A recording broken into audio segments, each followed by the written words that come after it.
오늘 주제는 한국 민주주의 어디로 가나 이 주제인데, 저는 이 주제를 존 스튜어트 밀과 알렉스 디 토크빌이라는 서양의 정치 철학자들의 글을 빌어서 말씀을 드리고자 합니다. 이 두 사람은 민주주의가 아직은 꽃을 피우기 전인 19세기 중반 사람입니다. 이 사람들이 아무리 뛰어난 철학자를 하더라도 이 시대의 문제를 정확하게 알 수는 없습니다. 더구나 한국의 문제에 대해서는 뭘 알겠습니까? 그러나 이 두 사람이 위대하다는 것은 그 옛날에 민주주의가 이제 막 첫 발을 디디는 그 무렵에 앞으로 150년 혹은 200년 후에 다가올 민주주의의 본질이 무엇이고 어떤 문제가 있을 것이라는 걸 미리 내다본 사람들입니다. 그 통찰이 대단한 겁니다. 그래서 그 통찰에 비추어서 우리 문제도 한번 되짚어 보도록 하겠습니다. 자, 여러분 한국 정치 걱정이 많으시죠?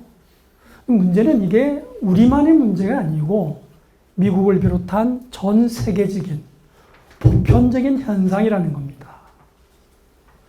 그래서 많은 사람들이 정말 이러려고 우리가 민주주의를 위해서 이렇게 투쟁했던가 하는 그 한탄과 자괴감이 넘치게 됩니다. 무엇이 문제일까요? 사람이 문제입니까? 제도가 잘못된 것입니까? 아니면 민주주의 자체가 문제의 출발점일까요? 오늘은 사람 탓, 제도 탓 다 중요하지만 밀과 토크빌이라는 이 사상가들의 글을 통해서 민주주의 자체의 어떤 본질을 우리가 좀 되짚어보는 그런 시간을 가지고자 합니다. 그래서 우리가 정말 좋아하고 사랑하는 민주주의지만 민주주의의 역사를 되돌아보면 정말 이럴 수가 있나 싶을 정도로 민주주의가 치명적인 과오를 저지른 사례가 꽤 있습니다.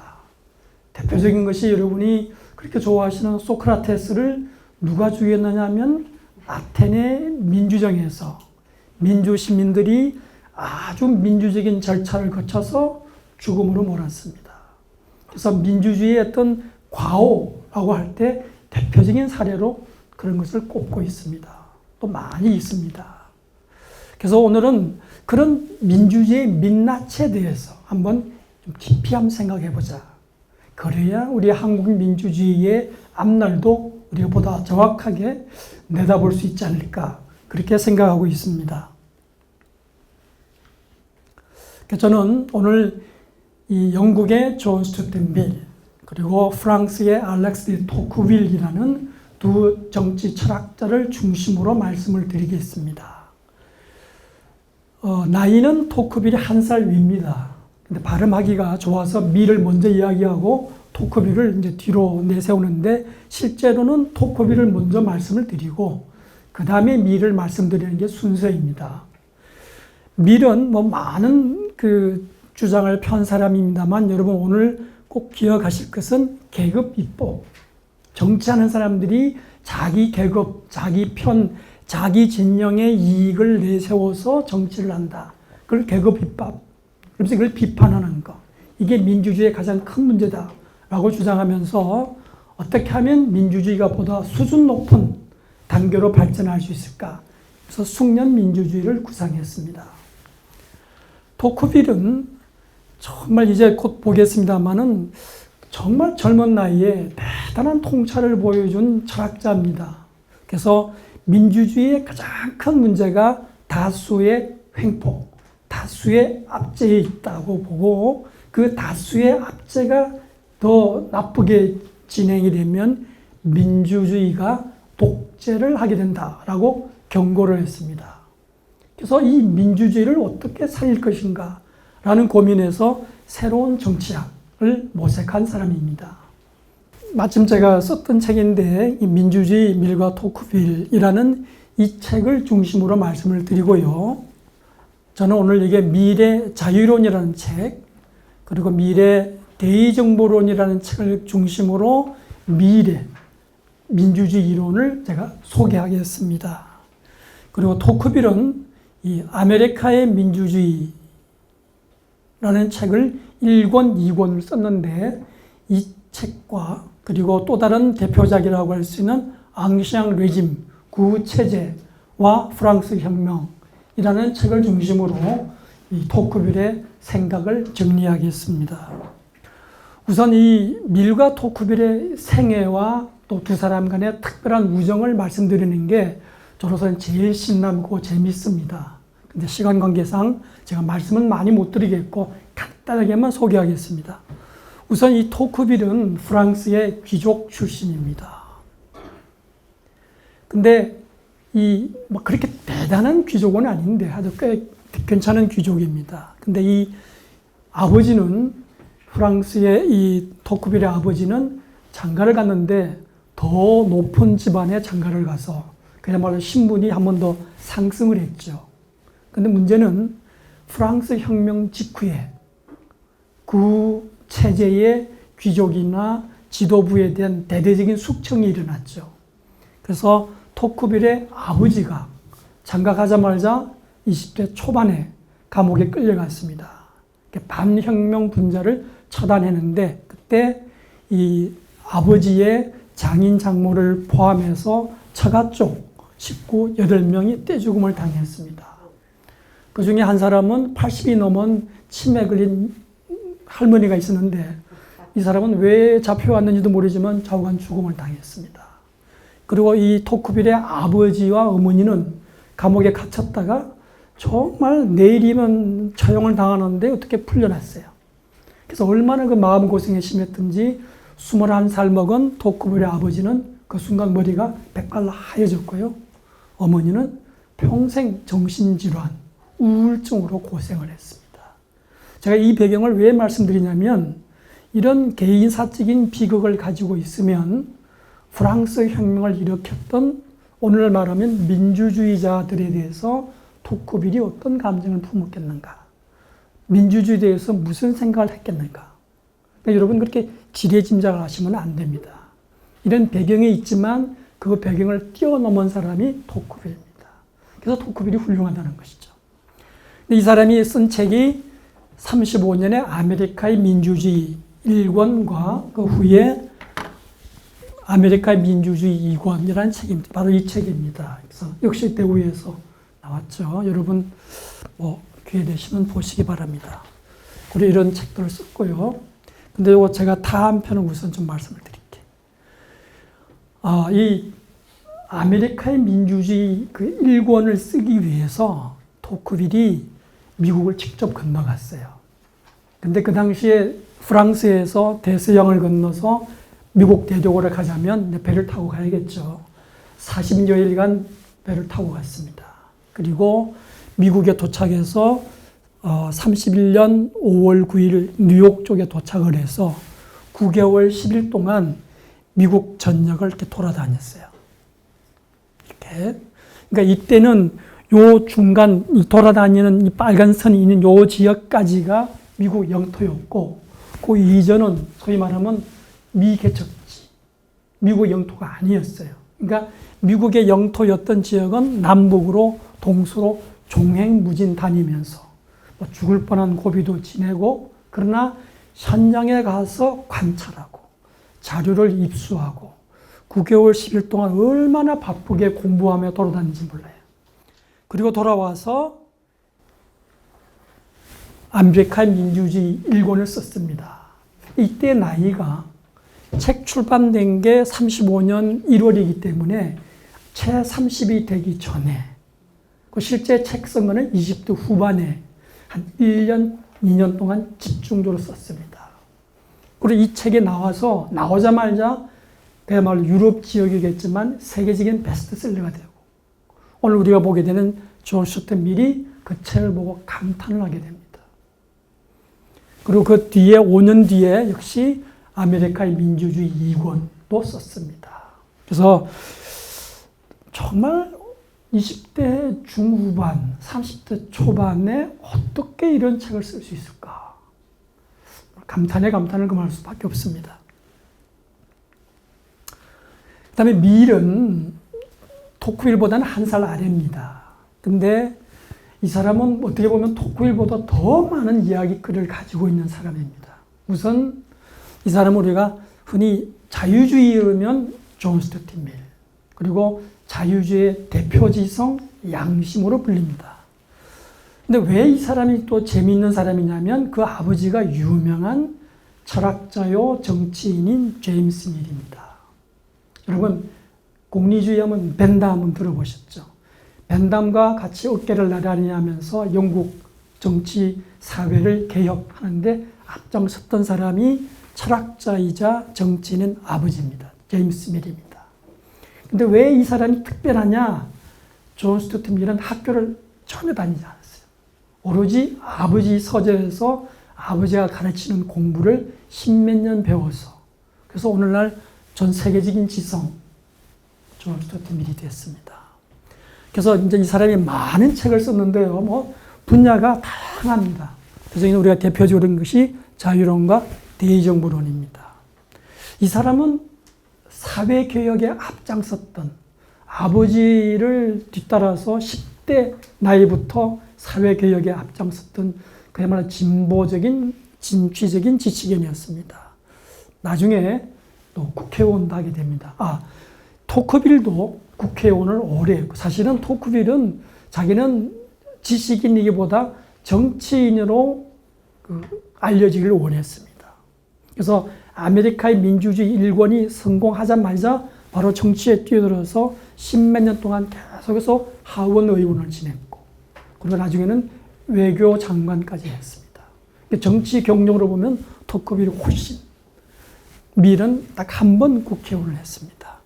그리고 이 사람은 평생 밀은 이 약자, 사회의 약자, 특히 노동자, 그리고 더 유명한 것이 여성의 권리를 쟁취하기 위해서 정말 대단히 분투한 사람입니다.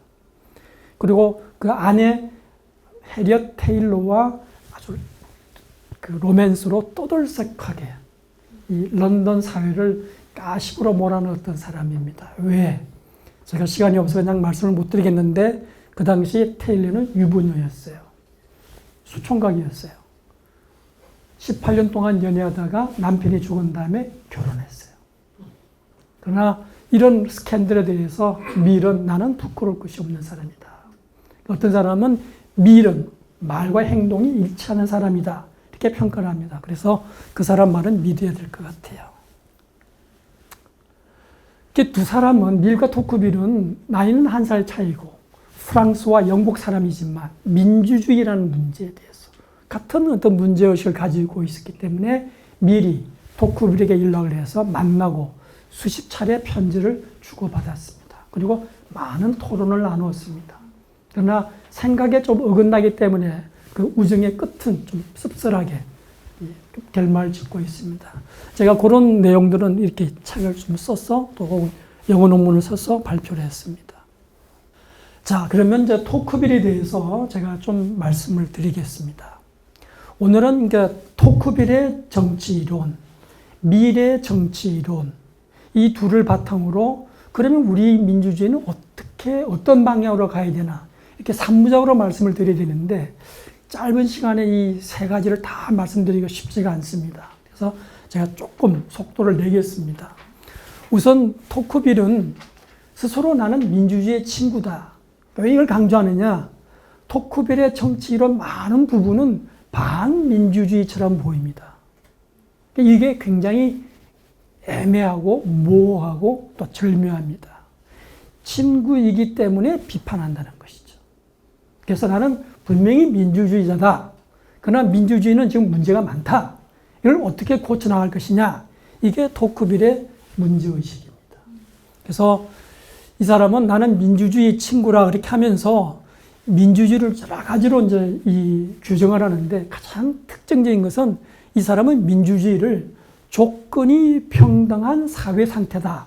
이렇게 규정하는 것이 아주 특징적입니다. 조건, 예를 들면 돈 버는 조건, 공부하는 조건, 취직하는 조건 등등이 옛날 귀족 시대에 비교할 것도 없이 지금은 평등하다. 많은 사람에게 기회가 열려 있다. 물론 19세기 초중반이니까 아직은 우리 기준으로 볼 때는 미흡하지만 그래도 과거 귀족 시대에 비하면 훨씬 평등이 강화된 것이죠. 이것이 가장 중요한 민주주의의 특징이다. 그럼 바로 그 특징 때문에 또 민주주의가 문제가 생긴다 하는 것이 토크빌의 생각입니다. 그런데 이 민주주의에 대해서 토크빌이 한편 비판하지만 또 굉장히 또 찬양을 많이 합니다. 예를 들면 민주주의의 진정한 장점이 뭐냐? 정치적 권리를 저 하청 계층 사람까지 널리 확산시키는 것. 이 귀족 시대하고 비교할 때 훨씬 인간적이고 사회에 엄청난 활력을 불어넣는 것. 이게 민주주의의 가장 큰 장점이다. 이렇게 말을 계속 되풀이합니다. 민주주의 친구라는 말을 한다 하죠. 결정적으로 이 사람은 지금 민주주의는 시대의 대세다. 이 흐름을 거역하는 것은 뭐다? 신의 의지를 거역하는 것이다. 이 사람은 가톨릭을 믿었다고 알려져 있기 때문에 신의 의지를 거역할 수는 없잖아요.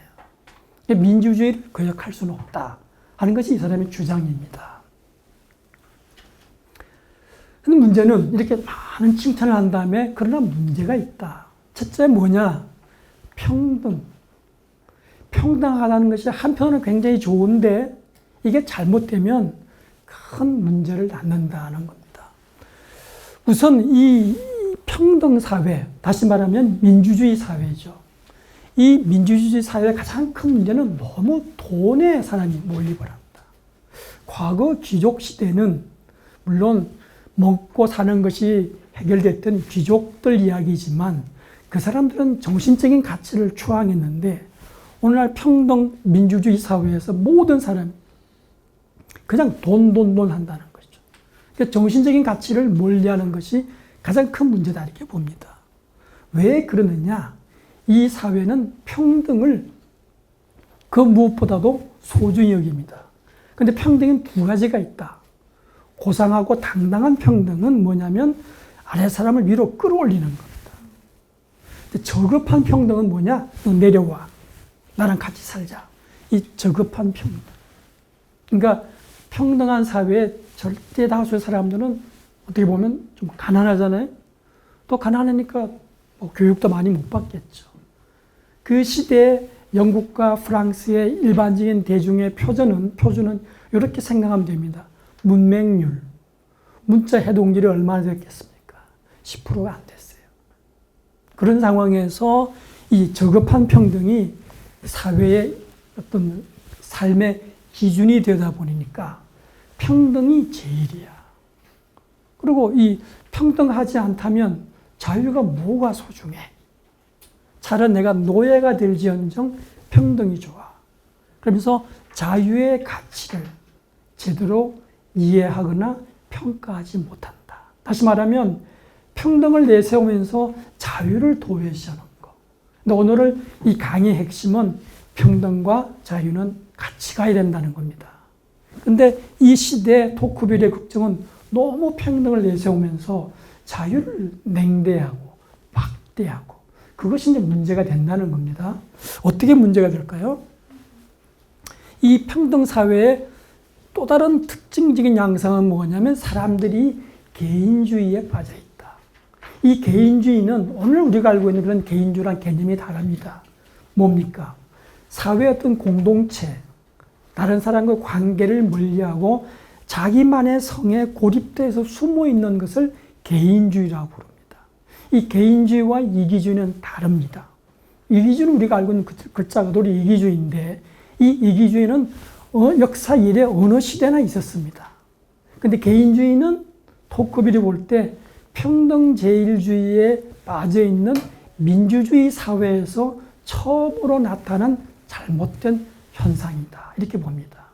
그러니까 물질과 개인주의에 빠지면서 토크빌이 가장 가슴 아프게 생각한 것이 뭡니까? 공동체에 대해서, 공공선에 대해서 무관심하고 끝내 이기주의로 빠져드는 이런 개인주의 폐단을 아주 걱정했습니다.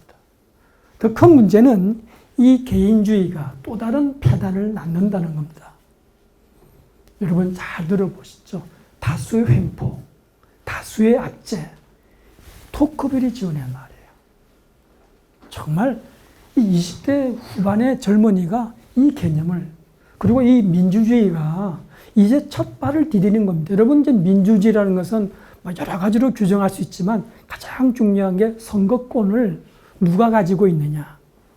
죄송하지만 19세기 중반은 여성은 투표권이 없었어요. 남자예요. 성인 남자인데 그것도 일부 재산과 교육 기준에 의해서 일부 사람들만 투표권을 가지고 있었어요. 민주주의를 해봤자 뭐 한 5%, 10% 정도만 투표권을 가진, 그게 무슨 민주주의입니까? 근데 토크빌은 그 현상을 통해서 미래를 내다본 거예요. 이제 투표권이 점점점 확대되어 나갈 것이다. 그리고 그 확대되어 나가면 다수가 지배하는 사회가 될 수밖에 없다. 그 다수가 자신의 가치관 혹은 자신의 이익을 상대방에게 강요하는 것. 이게 다수의 압제입니다. 이게 민주주의 사회의 가장 큰 문제점이 될 것이라고 내다봤어요. 여러분, 1830년대에 이런 생각을 했습니다. 지금이라면 이해가 되죠. 우리가 뭐 인터넷이다, 뭐다, 뭐 신상 털기도 하고 뭐 난리 나지 않습니까? 이 당시 이걸 내다본 거예요. 이게 민주주의 사회의 가장 큰 문제가 될 것이다. 근데 이 다수의 압제가 나타난 배경이 뭐냐면 모두가 평등한 사회, 사람들은 자기보다 뛰어난 사람을 믿지도 않고 좋아하지도 않아요. 그저 나 같은 사람 주변에 고만고만한 사람들을 주변에 두고 그 사람들을 따라다니는 거예요. 근데 문제는 내가 좀 고립된 개인주의자가 되다 보니까 외롭잖아요. 힘도 없잖아요. 그러니까 고만고만한 나와 같은 주변 사람들을 같이 뭉치면서 따라다녀. 다수의 뒤에 숨어요. 이 다수는 숫자가 많으니까 일단 뭐 아는 것도 많지 않겠어요? 진리를 독점하고. 또 많은 사람이 있으니까 이 사람들에게 이익이 되는 것이 도덕일 거 아닙니까? 진리와 도덕이라는 면에서 다수가 독점권을 행사합니다. 이 다수의 반대편인 소수는 사람 취급도 안 해요. 그래서 토크빌이 뭐라고 그러냐면 옛날에는 독재자들이 육체를 탄압을 했는데 이 다수의 행포라는 것은 정신을 옥죄는 거예요. 꼼짝을 못하게 한다는 것이죠. 이런 다수의 압제가 이제 평등사회의 무서운 문제점이 된다. 이게 이걸로 끝나는 게 아니고 그야말로 민주 독재로 나가게 된다는 겁니다. 아니 무슨 민주주의가 독재를 한다는 거냐. 두 가지. 자, 개인이 고독할수록 국가의 권력이 집중이 된다. 이 평등한 사람들은 주변 사람도 못 믿거든요. 뭐 특권층은 더구나 싫어하고. 그러나 부탁할 것도 많고 요구사항도 많고. 그걸 누구한테 부탁하느냐? 국가에다 부탁을 하는 것이죠. 국가에 점점점 권력을 집중하는 거예요. 다른 사람은 못 믿지만 국가가 해주는 것은 따라갑니다. 그러다 보니까 국가가 무한 권력의 독재자가 됩니다. 이것을 민주적 전제라고 불렀습니다. 저는 이 다수압제와 민주적 전제를 합쳐서 우리 귀에 익숙한 민주독재라고 통칭하는 겁니다. 근데 재밌는 것은 1835년에 토크빌이 민주적 전제라는 말을 썼습니다. 근데 16년 뒤에 나폴레옹 3세, 우리가 알고 있는 나폴레옹의 조카죠. 이 사람이 선거를 통해서 대통령에 당선됐는데 연임을 금지하는 헌법이 있으니까 헌법 규정을 무시하고 쿠데타를 한 거예요. 대통령이 만족하지 못하고 황제로 올라갔어요. 그게 1851년에 벌어진 일입니다. 16년 전에 민주주의의 미래가 이렇게 될 것이라고 내다본 사람이 토크빌입니다. 그때 민주적 전제란 말을 썼어요. 그래서 이 국가가 인간을 얼마든지 자기가 원하는 방향으로 조종할 수 있다. 이렇게 말했습니다. 그래서 이 점에서 민주적 전제란 말은 대단한 통찰력을 가지고 있는 개념이 아닐 수 없습니다. 근데 여기서 민주주의는 이 점에서 문제가 있다라고만 결론 내렸으면 우리가 아는 토크빌이 아닙니다. 그럼 어떻게 할 것이냐를 고민하는 거예요. 아까 말씀드렸죠. 이제 민주주의를 물리친다는 것은 신의 의지를 거역하는 것이야. 우리 민주주의와 더불어 살아야 돼. 그러나 이 민주주의가 여기 나온 것처럼 힘의 남용 때문에 망한다. 이게 굉장히 중요한 개념입니다. 민주주의를 살리기 위해서는 좋은 경향은 살리고 나쁜 경향은 최대한 억제해야겠다. 지금 나쁜 경향 아까 말씀드렸지 않습니까? 평등, 개인주의, 다수압제, 민주적 전제 이걸 막아야겠다. 이걸 막기 위해서는 좋은 경향, 아까 말씀드렸죠? 민주주의는 이 사회에다가 활력을 불어넣는 거. 저 사회 밑바닥 있는 사람에까지 정치적 권리를 확산시키는 그야말로 인간적인 그런 개념, 그 측면이 있다. 이게 민주주의의 좋은 점이잖아요. 좋은 점은 살리고 나쁜 점은 누르는 이 개념으로 자기는 새로운 세계를 위한 새로운 정치학을 써보겠다. 그리고 핵심은 뭡니까? 자유와 민주주의 둘 다 발전하는 민주주의 시대인데 어떻게 되다 보니까 자유가 지금 냉대를 받고 있어. 아니야. 자유와 민주주의는 같이 가야 돼. 자유와 민주주의의 동행. 이것이 새로운 정치학의 기본 핵심입니다. 그런데 그건 뭐냐? 민주주의를 한편으로는 억제하고 다른 한편으로는 확대하는 겁니다. 이게 무슨 일이잖아요? 어떻게 억제하면서 확대하느냐. 이 사람의 개념은 여기 있습니다. 그러면 민주주의 억제는 어떤 것이 있을까? 토크빌이 이제 공화주의 원칙이라고 말한 게 있습니다. 그게 뭐냐? 민주주의에 대해서 아니라고 말할 수 있는 것. 민주주의가 잘못할 때 민주주의를 견제할 수 있는 것. 이게 공화주의 원칙이라고 합니다. 특히 국민이 원하면 다 해야 돼? 아니야. 국민이 잘못된 방향으로 갈 때 no라고 말할 수 있는 것. 이게 이제 공화주의 원칙이라고 그랬습니다. 예를 들었는데요. 자, 이 무렵에 미국의 초대 대통령이 누구죠? 조지 워싱턴이죠. 조지 워싱턴은 정말 국부라는 말에 뭐 아깝지 않을 정도로 대단한 사랑을 받은 사람입니다. 그런데 마침 그때 영국과 프랑스 간에 전쟁이 벌어질 즈음이었어요. 그때 미국 사람들은 누구 편을 들까요? 당연히 프랑스 편을 들고 싶죠. 그래서 우리 아메리카도 프랑스 편을 들어서 영국과 싸워야겠다. 이 주장이 여론이 지금처럼 여론조사를 하면 90% 이상이 나왔겠죠. 워싱턴이 안 된다. 우리가 지금 영국과 싸움 벌려서 나라가 망한다. 라고 민심을 거역한 거예요. 그랬더니 그렇게 존경받던 국부에 대해서 온갖 비난이 쏟아진 거예요. 그걸 이겨냈어요. 세월이 지난 다음에 미국 국민들이 워싱턴이 말이 옳았다라고 평가를 합니다. 이겁니다. 이게 공화주의 원칙이다. 진정한 애국자라면 민심을 거역할 수도 있어야 된다. 이거 공화주의 원칙이라고 그랬고, 특히 중요한 것은 당연히 국민이 민주주의 주체입니다. 그러나 국민이 실수할 수 있잖아요. 흥분할 수도 있잖아요. 소크라테스를 죽였잖아요. 히틀러도 자유투표에 의해서 총통이 됐고요. 아까 나폴레옹 3세도 투표에 의해서 황제가 됐어요. 그걸 막아야 되는데 못 막았단 말이에요. 이때 그 국민의 잘못을 민주적으로 견제할 권력체가 있어야 된다. 그래서 언론, 특히 사법부, 그리고 시민단체. 그래서 인민의 힘을 민주적으로 견제해야 된다 하는 것이 공화주의 원칙입니다.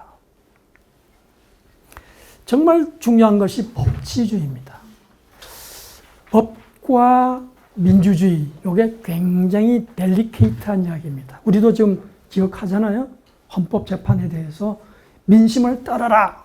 이게 민주주의다 하는 거 아닙니까? 근데 토크빌은 법이 민주주의를 견제할 수 된다. 법이 민심을 견제 못하면 그건 법의 존재 이유가 없는 것이다. 이런 주장을 합니다. 그러면서 법 혹은 그 법을 전문적으로 종사하는 법조인은 기본적으로 민주주의보다는 귀족정에 가까운 사람들이다. 이렇게 이야기를 합니다. 왜냐? 이 사람들은 냉철한 이성을 가지고 형식과 규칙을 존중하는 사람들이에요. 근데 민심은 필요하다면 규칙이 뭐야? 민심이 우선이지. 이렇게 이야기할 수 있죠.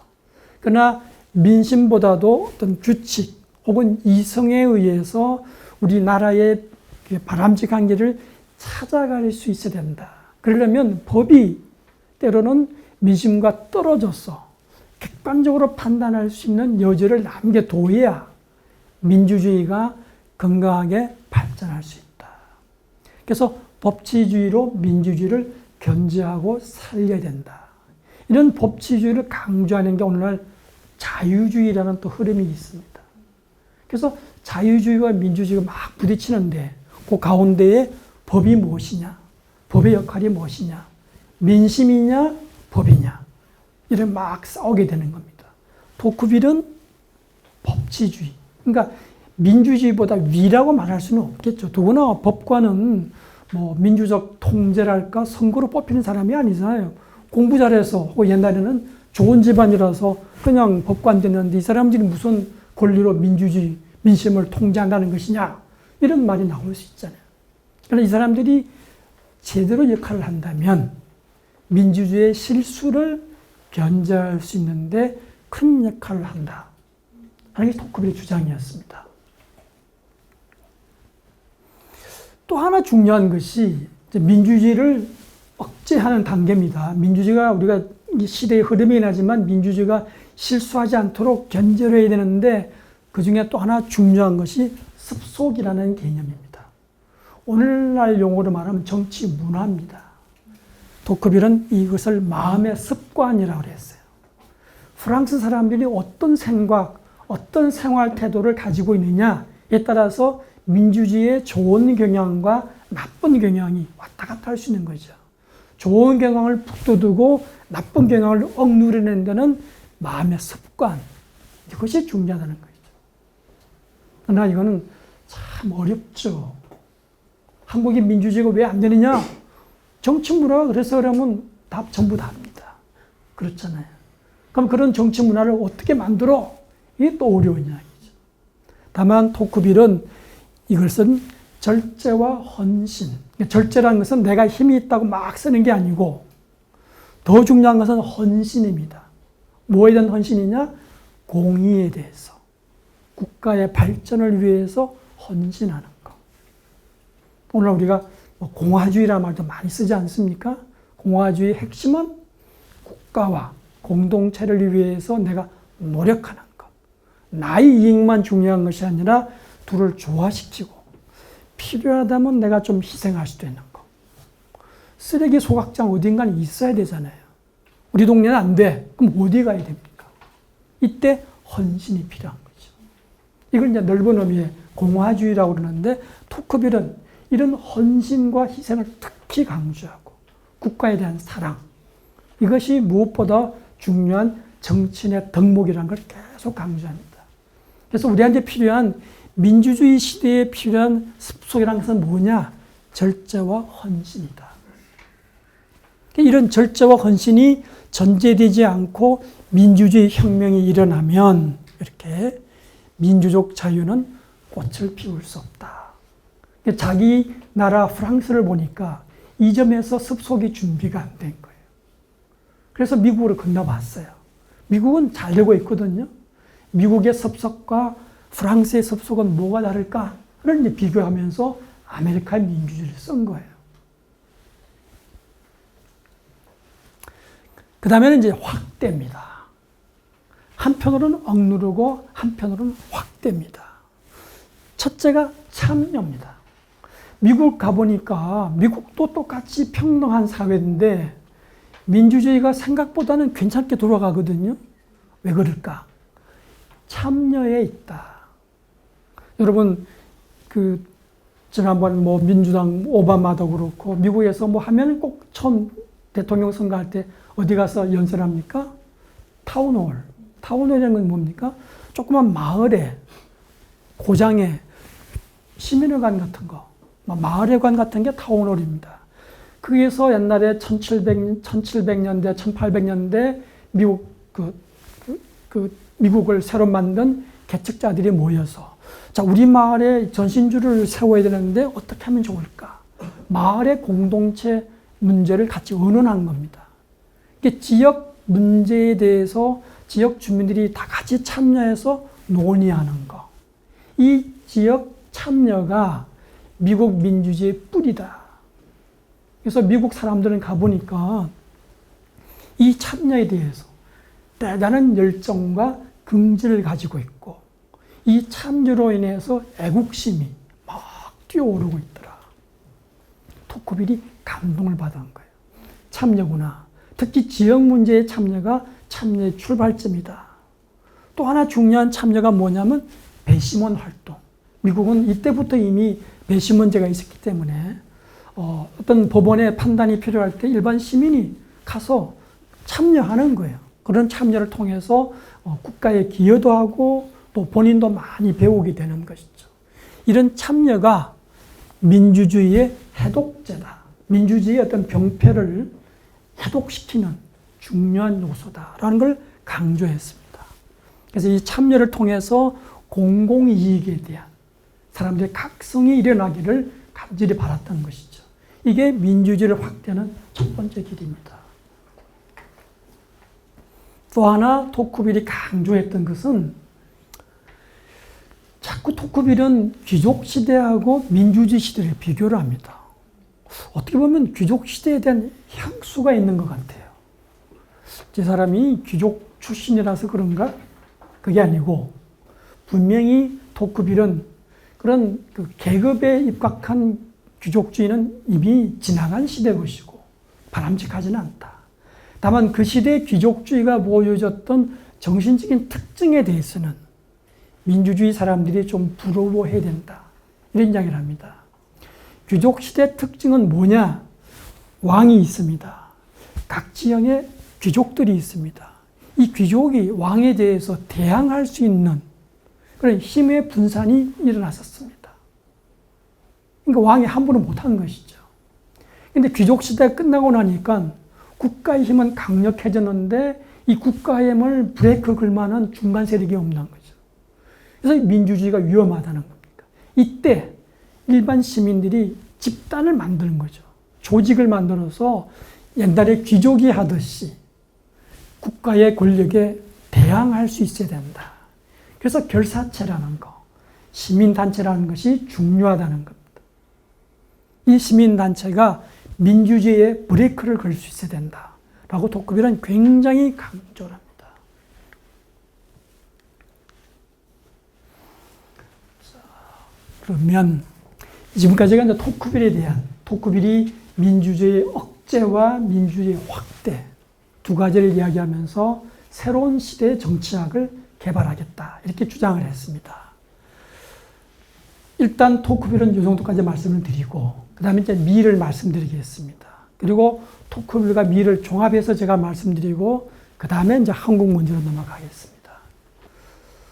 토크빌은 밀은 존 스튜어트 밀은 민주주의를 국민이 지배하는 체제가 민주주의다 이렇게 말했습니다. 그런데 중요한 것은 밀은 참된 민주주의와 거짓 민주주의가 있는데 다수가 지배한다고 이게 참된 민주주의가 아니다. 다수도 국민 중에 일부에 지나지 않는다. 다수 중에서도 다수파가 있을 거 아니에요? 다수 중에서도 주류가 있고 비주류가 있으면 다수파의 주류라는 것은 더구나 또 국민의 일부에 지나지 않죠. 다수가 민주주의자인 것처럼 포장하지만 실제로는 다수도 자기의 당파적, 개인적 이익을 위해서 뛰는 사람들이 부과한 것이죠. 그런 다수파가 지배하는 체제가 아니고 전체 국민이 똑같이 참여할 수 있어야 그야말로 참된 민주주의다. 그래서 우리는 그런 참된 민주주의를 지향해야 된다라는 것이 존 스튜어트 밀의 생각입니다. 자기는 진보적 자유주의자다. 최대한 자유를 늘리고 평등을 확대하고 이것이 진정한 자유주의고 그 당시 자유주의를 자처하는 기득권 세력은 사실은 자유주의자가 아니고 비뚤어진 수구 보수 세력이다 이렇게 공격을 했습니다. 물론 민주주의가 여러 가지 부작용이 있습니다. 이제 제가 밀이 말하는 민주주의 문제점을 이제 소개해 드릴 텐데 밀은 분명히 말합니다. 민주주의 부작용이 있다. 그러나 민주주의 이외의 다른 체제하고 비교한다면 특히 민주주의 이전의 귀족 시대라든가 왕권 시대에 비교한다면 민주주의의 부작용은 약하다. 특히 이 군주 체제라는 것은 구역질에 날 정도로 비인간적인 체제라고 공격을 합니다. 그래서 아까 말씀드린 것처럼 아버지 제임스 밀과 아들 존 스튜어트 밀이 19세기 중반서 영국 사회의 개혁을 위해서 막 열심히 노력하는데 그 중에 핵심이 뭐냐면 기득권 세력, 돈 많은 귀족, 지주 이런 세력에 대해서 날카롭게 비판을 가하고 평등한 사회가 도래할 수 있도록 이 사회를 바꾸는 것. 이것이 이 개혁주의자 존 스튜어트 밀의 생각이었습니다. 그런 의미에서 자기는 진정한 민주주의자고 또 진보적 자유주의자다. 이렇게 자신을 자리매김했습니다. 그런데 민주주의는 특히 이제 앞으로 다가올 대중민주주의는, 그러니까 대중민주주의라는 것은 뭐냐? 모든 사람이 다 투표권을 가지는 그런 민주주의입니다. 아까도 말씀드렸죠. 이 당시 영국 사회에서 투표권을 가진 사람은 10%도 채 안 됐어요. 근데 앞으로 20%, 30%, 100%가 투표권을 가지는 대중민주주의가 다가올 때 그 대중민주주의의 문제점을 미리 내다보고 대비책을 세운 사람입니다. 그게 뭐냐? 토크빌과 좀 비슷한 면이 있는데 이 민주주의 시대를 사는 대중은 역시 정신보다는 물질에 너무 빠져가 있다. 그래서 고상한 정신에 우호적이지 않다. 이렇게 이야기를 합니다. 여러분 한번 생각을 해보세요. 밀 같은 대단한 사상가 학자와 90% 넘는 그 문자 해독을 못하는 일반 대중과 그 정신적 격차가 오죽했겠습니까? 어쨌든 간에 밀은 이 대중사회라는 것은 역시 고상한 정신하고는 거리가 멀다. 이렇게 봤어요. 근데 더 문제는 이 민주주의 사회에서는 누구든 정치하는 사람이라면 일반 이익, 국가 이익이 아니라 무슨 이익입니까? 사악한 이익에 매몰되어 있다. 영어로는 시니스터 그러는데 정말 나쁘고 나쁜 이익입니다. 니들이 무슨 정치인이야. 그냥 자기 이익만 챙기는 사악한 이익이라. 근데 이 사악한 이익을 정의라고 표장하는 거예요. 이게 국가의 이익이야. 나는 애국자야. 이렇게 포장을 하면서 입법을 하는데 이게 무슨 입법이냐? 계급 입법이라는 거죠. 다수파면 다수파, 소수파면 소수파. 자기 당파의 이익을 위해서 정치를 하면서 이게 정의고 국가 이익이라고 위선적으로 포장한다는 것이죠. 이게 민주주의의 가장 큰 문제다. 그래서 여기서 아주 무서운 말을 하는데요. 다수파가 절대 다수파가 돼서 누구든 나를 건드리지 못해. 이 정도가 되면 이 사람은 이성으로 자기 주장을 포장할 필요가 없어요. 대놓고 사악한 이익을 추구한다고 합니다. 그래서 이 사악하다는 것은 공익과 반대되는, 우리가 이제 일반 이익이라 하고 공익이라고도 하잖아요. 사악한 이익은 자기 개인적인, 당파적인, 계급적 이익을 말하는 겁니다. 그러니까 정치하는 사람이 이렇게 빠져들면 안 된다는 거죠. 더구나 다수파가 대놓고 자기 당파 이익을 추구하면서 이게 정의다라고 위선을 떠는 것이죠. 이게 대중민주주의의 가장 큰 문제고 통제되지 않은 무제한 민주주의 위험이다. 여러분, 견제받지 않는 다수파가 이성적으로 무장할 필요도 못 느낄 정도, 정말 무서운 상황이죠. 아까 다수의 횡포, 민주적 전제, 토크빌 이야기 했잖아요. 밀 똑같이 이야기합니다. 이 대목에서는 우리가 굉장히 전율을 느끼지 않을 수 없어요. 그죠?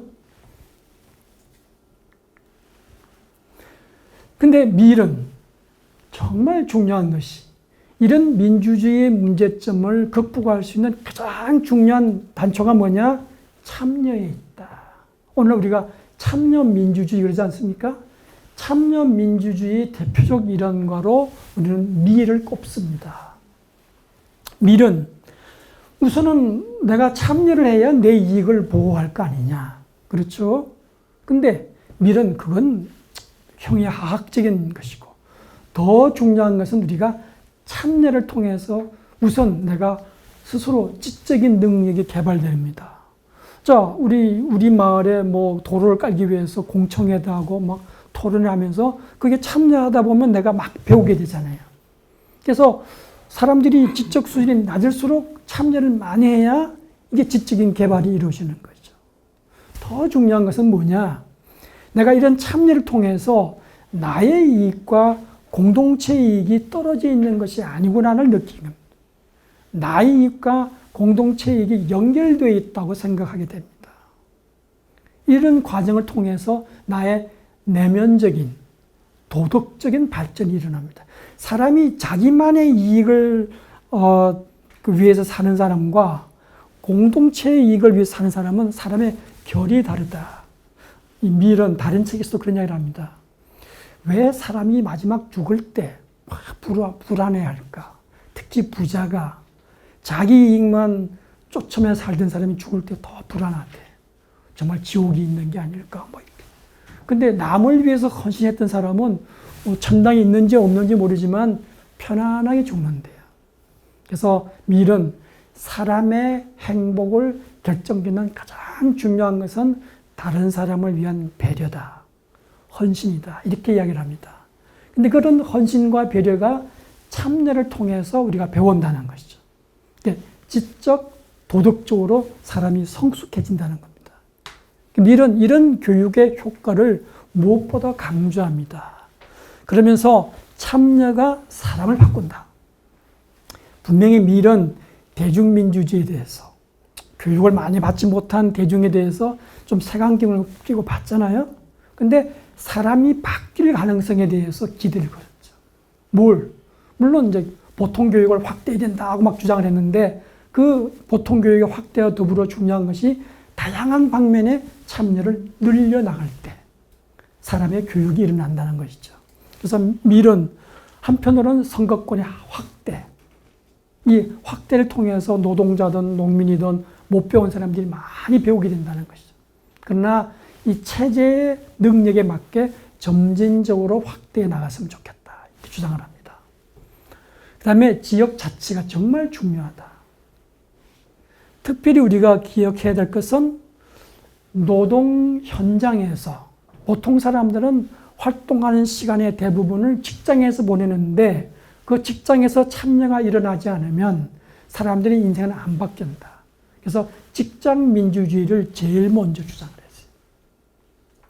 오늘날 우리가 이런 말을 하면 좀 불편해할 사람도 있지만 사회주의에 대해서 미리 자유주의자인데 사회주의에 대해서 굉장히 좋은 면을 많이 봤어요. 윤리적으로 좋은 면이 있다. 그 사회주의가 개인의 자유를 억압하면 그건 안 되지만 자유와 공존이 된다면 사회주의가 좋은 일을 많이 할 수 있는데 그 중에 하나가 뭐냐? 직장에서 일반 노동자가 참여를 늘려나갈 수 있다면 그 사회주의는 굉장히 바람직한 방향으로 나갈 것이다. 이런 의미의 산업민주주의를 제일 먼저 주장한 사람이 밀입니다. 다시 말하면 다양한 방면으로 이 참여를 늘려나가야 된다라고 주장한 사람입니다. 또 하나, 오늘 우리가 말한 대의민주주의, 그러니까 대표를 뽑아가지고 그 대표가 정치를 대신하는 것. 이런 대의민주주의죠. 이 대의민주주의 반대편에 뭐가 있죠? 직접민주주의. 그리고 우리는 직접민주주의를 너무나 이상처럼 생각하잖아요. 아테네 직접민주주의. 그런데 밀은 아니야. 직접민주주의의 환상을 버려. 직접민주주의는 위험해. 왜? 거기는 선동이 일어난다는 것이죠. 그런데 대의민주주의는 대표를 통해서 정치를 하는데 그 대표라는 사람이 일반 대중보다 이성적인 능력이 뛰어난 사람이라면 또 하나 중요한 것은 개인적인 사악한 이익이 아니라 국가의 이익을 위해서 헌신할 사람이라면, 그 두 가지 조건을 갖춘 사람이라면 그 대표들이 모여서 국사를 의논하면 이게 훨씬 더 수준 높은 결정에 이를 수 있지 않을까. 그래서 이런 간접적인 절차를 통하지만 모든 인민이 다 참여할 수 있는 순수한 민주주의가 바로 대의민주주의다. 이렇게 이야기를 합니다. 그래서 중요한 것이 사악한 이익이 아니라, 그리고 편견이 아니라 이성이 정치의 주체가 된다면 얼마나 좋을까. 자, 뭐 국힘이냐 민주당이냐 이재명이냐 누구냐가 아니고 네 주장이 뭐냐. 이 주장을 들어보니까 네 말이 원래 이게 우월한 주장이네. 그러면 내 당파도 떠나고 내 이익도 떠나고 그 주장을 따라간다면 얼마나 좋을까. 이게 이제 대의민주주의의 이상입니다. 물론 이상이죠. 세상에 뭐 그런 게 있겠습니까만은 밀은 그런 민주주의를 꿈을 꾼 거예요. 그래서 이익이 아니라 편견이 아니라 이데올로기가 아니라 우월한 주장, 이성에 밑받침한 주장이 우리 삶의 모토가 되면 그런 의미의 대의민주주의는 가장 이상적인 정치 체제가 될 수 있다. 특히 지성인이, 이성적인 능력이 뛰어난 사람이 도덕적인 권력, 정치적인 권력은 없다 하지만 도덕적인 권력을 가질 수 있다면 그 사회는 한층 더 발전할 수 있을 것이다. 그런 의미에서 대민주주의를 이 사람은 직접민주주의보다 훨씬 뛰어난 체제다. 이렇게 이야기를 했습니다. 또 하나는 문제가 되는 것이 숙련민주주의라는 개념을 주장을 했습니다. 젊었을 때 밀은 합리적 민주주의라는 말을 썼어요. 나이 들어서는 숙련민주주의라는 말을 썼습니다. 자, 밀은 제가 아까 말씀을 드렸죠. 말과 행동이 일치하는 사람이다. 자유주의의 양심이라고 하는 사람. 정말 이 사람은 그러면서 한 점의 부끄러움이 없는 사람. 하나, 왜 그런 사람이 유부녀하고 그렇게 연애를 했을까? 이게 문제가 되는데 밀은 분명히 우리는 정신적인 사람이었지 여러분이 뭐 억측하는 그런 일은 전혀 없었다. 그리고 사실은 오래 기다린 다음에 18년 후에 결혼했잖아요. 그래서 그 문제는 조금 걸리는데 그 위에는 모든 면에서 양심적인 사람이었어요. 자, 이 사람이 일반 대중에 대해서 좀 뼈딱하잖아요. 19세기 중반에 영국인들에 대해서 굉장히 좀 폄하하는 느낌이 들거든요. 이 사람이 정치에 출마했다고 그러지 않았어요? 자기는 정치에 관심이 없는데 유권자들이 제발 나와서 좀 정치해달라고. 그래서 그냥 마지못해 출마했어요. 그래서 유권자들 대표가 찾아와서 출마해달라고 그럴 때 나는 정치에 관심 없다. 나 개인적인 이익 관심 없다. 난 선거운동도 안 할 거야. 이들이 해줄 거야?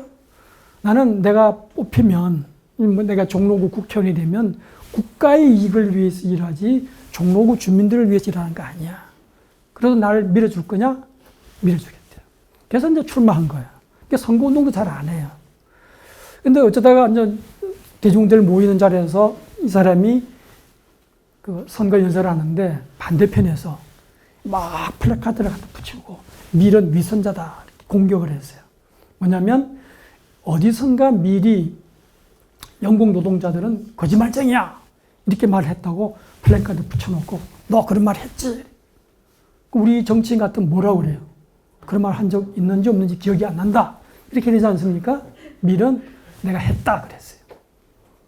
그랬더니 그 당시 청중 대부분이 노동자들인데 박수를 막 보내는 거예요. 밀은 그랬어. 나는 분명히 그런 말 했다. 이 시점에 영국 노동자들의 수준이 그렇지 않냐. 그러나 나는 당신들이 바뀔 수 있다고 본다. 교육을 통해서 참여를 통해서 사람이 바뀔 수 있다고 본다. 그래서 이 여러분의 어떤 변화 가능성을 믿기 때문에 이렇게 비판하는 것이다. 이렇게 이야기했던 사람이 밀입니다. 근데 이제 문제는 이 바람직한 대의민주주의가 되기 위해서는 양심, 그리고 공공정신, 이게 뒷받침되어야 되는데 이 시점이 아직은 아니다라는 것이죠. 그래서 도덕적, 지성적 엘리트가 역할을 해야겠다. 이걸 합리적 민주주의라고 그랬고 또 숙련 민주주의라고 그랬습니다. 그래서 인민의 대표가 물론 최종 결정권을 가집니다. 이게 민주적 통제입니다. 동시에 전문가들도 그 수보다는 더 큰 역할을 할 수 있어야 된다. 그래서 이것을 숙련 민주주의라고 불렀습니다. 여러분 오디션 하게 되면 전문가 패널들이 점수를 많이 받잖아요. 근데 결승전이 다가올수록 어떻게 합니까? 국민 투표를 70%, 80% 늘리잖아요. 어떤 체제가 좋을 것인가? 밀은 전문가에게 역할을 맡게 된다고 주장합니다. 그러면서 경우에 따라서는 투표권도 1인 1표가 아니라 복수 투표, 어떤 사람은 5표 주고 문제가 많죠. 그러나 그런 정치도로 가야 된다는 이야기입니다.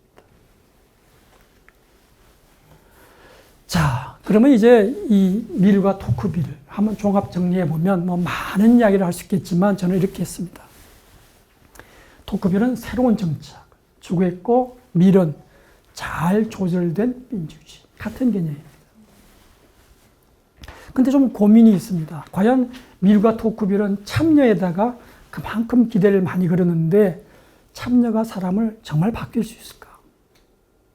근데 어떤 환경에서 참여가 일어나는가가 중요한데 밀과 토크빌이 살았던 시대는 제대로 된 참여가 일어날 수 없었죠.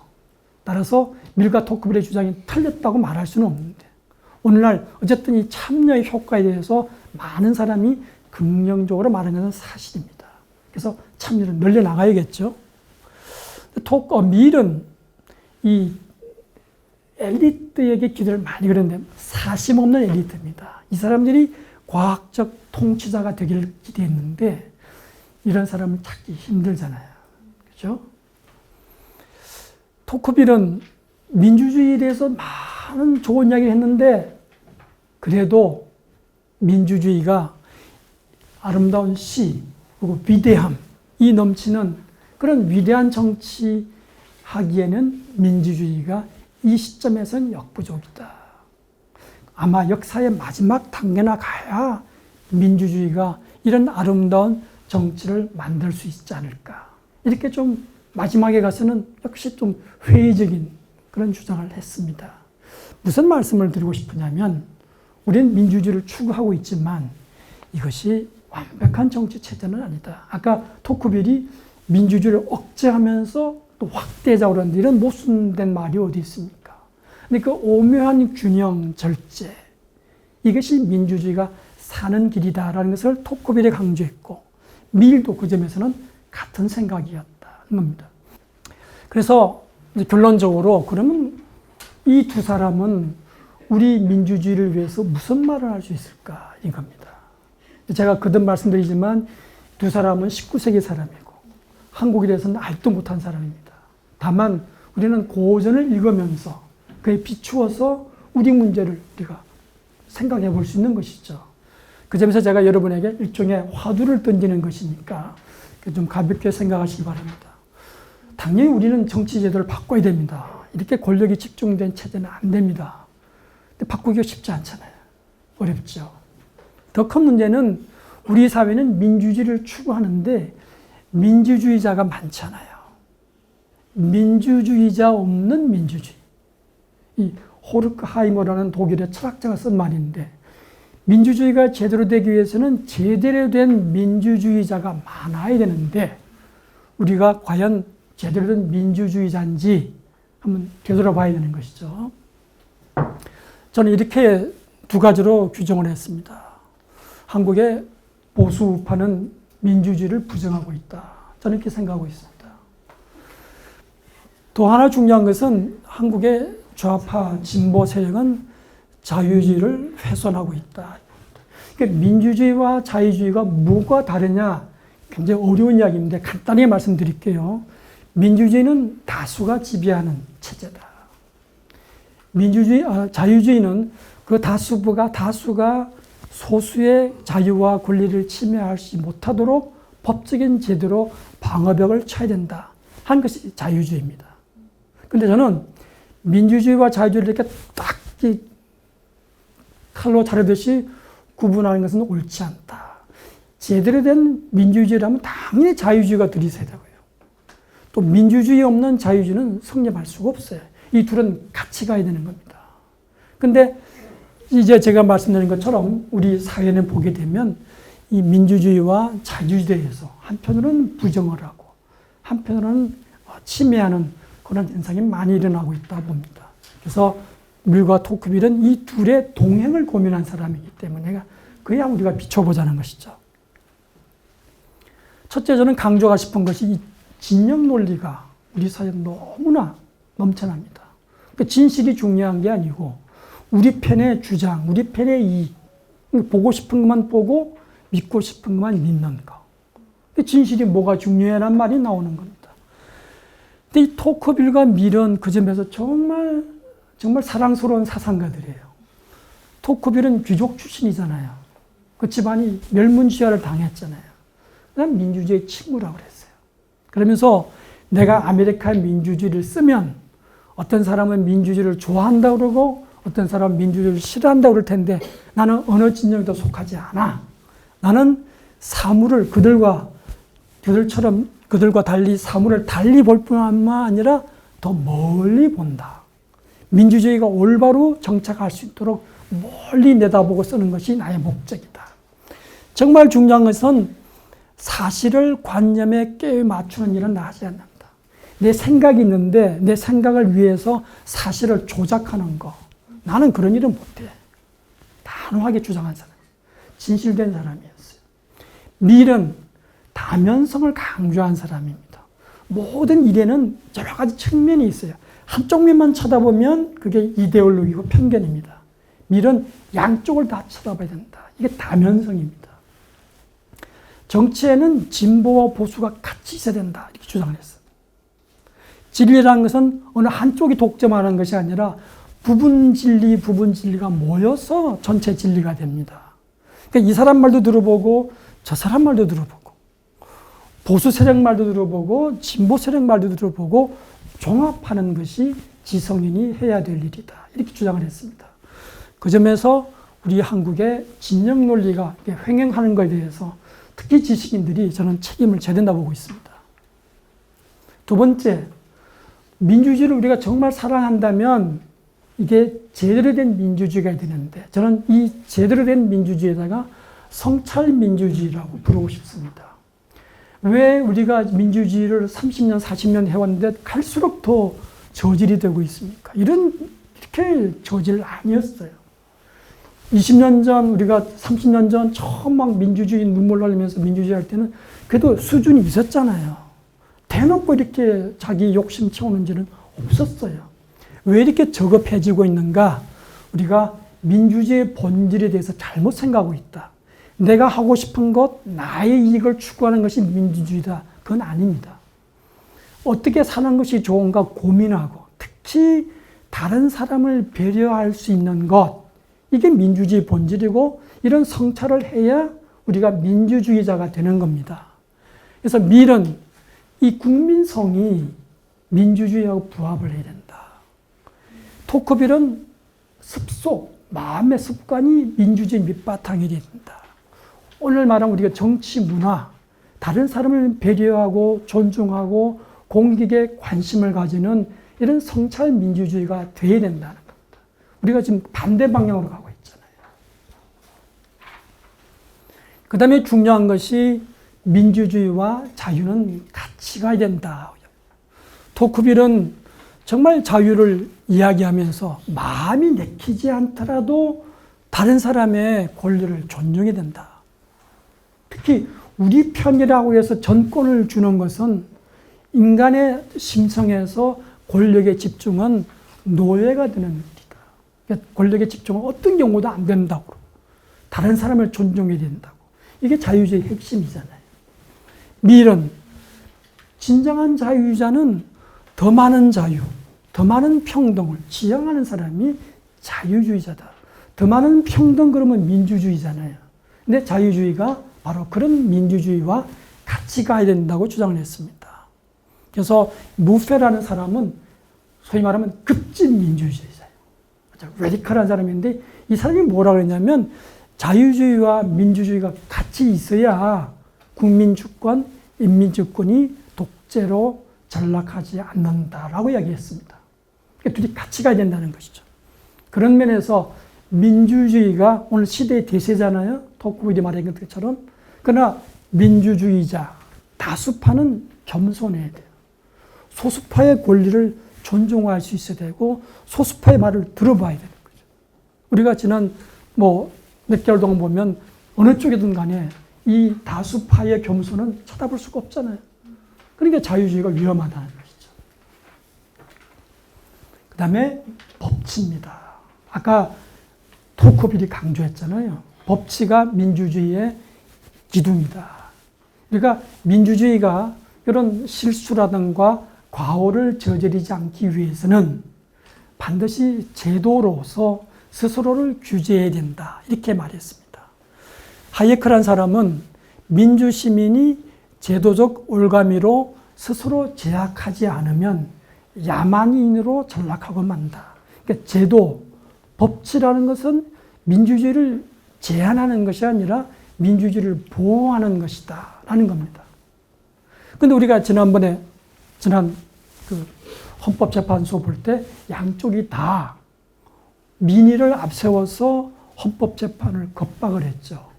그건 아니라는 것이죠. 헌법재판이 제대로 역할을 할 수 있도록 민주주의가 한 발짝 뒤로 물러서야 되는데 그 당시 여론의 어느 쪽 진영이든 간에 말을 듣지 않으면 헌법재판이 아니야 라고 주장을 했습니다. 그래서 민주주의를 지탱하는 자유주의 혹은 법치주의 핵심을 우리 사회는 너무나 쉽게 무너뜨리고 있습니다. 그러나 이번에 우리가 헌법재판의 결과가 나와서 사람들이 우려와 달리 조용해지지 않았습니까? 이건 우리한테 굉장히 큰 가능성을 보여주는 겁니다. 우리가 물론 이런 헌법재판이나 사법부가 국민의 존중을 받을 수 있을 만큼 스스로가 그런 자격이 되어야 되겠죠. 그런 전제 위에서 민주주의는 이 법치주의 혹은 자유주의를 보호하는데 결코 노력을 게을리해서는 안 된다는 것이 밀과 토크빌의 교훈입니다. 그 다음에 토크빌과 밀이 강조한 겁니다. 정치인 탓을 하지 마라. 국민이 정치인을 만들지 않느냐는 겁니다. 그래서 오늘날 전 세계에 퍼지고 있는 포퓰리즘. 근데 그 사람들의 그 주장을 가만히 들어보면 기성 정치인을 믿을 수 없다. 라는 주장에 모든 국민이 환호하는 거예요. 근데 포퓰리스트 정치인 자신들은 뭐 다른가? 다르지 않아요. 그럼에도 불구하고 예를 들면 프랑스 같은 나라에 보면 젊은 지식인, 청년, 지식인, 전문 직업인들이 그냥 이 포퓰리스트 정당을 지지하는데 왜 지지하느냐? 기성 정치인을 못 믿겠다는 거예요. 그래서 지지하는 거예요. 근데 그 지지가 사실은 올바른 지지는 아니죠. 그렇다고 그 사람들을 지지해서는 안 되잖아요. 그래서 오늘 정치인이 제대로 된 역할을 못한다면 정치 탐하는 것은 아니다. 국민이 정치를 만드는 것이기 때문에 아까 말씀드린 것처럼 성찰하는 민주주의자라면 정치인 탓하기 전에 국민 스스로가 책임의식을 느끼게 된다 하는 것이 밀과 토크빌이 똑같이 주장을 했습니다. 그래서 우리가 이 사랑하는 민주주의를 지키기 위해서는 민주주의가 좀 완벽한 체제가 아니라는 그 전제 위에서 우리가 끊임없이 노력을 기울여야 될 것 같습니다.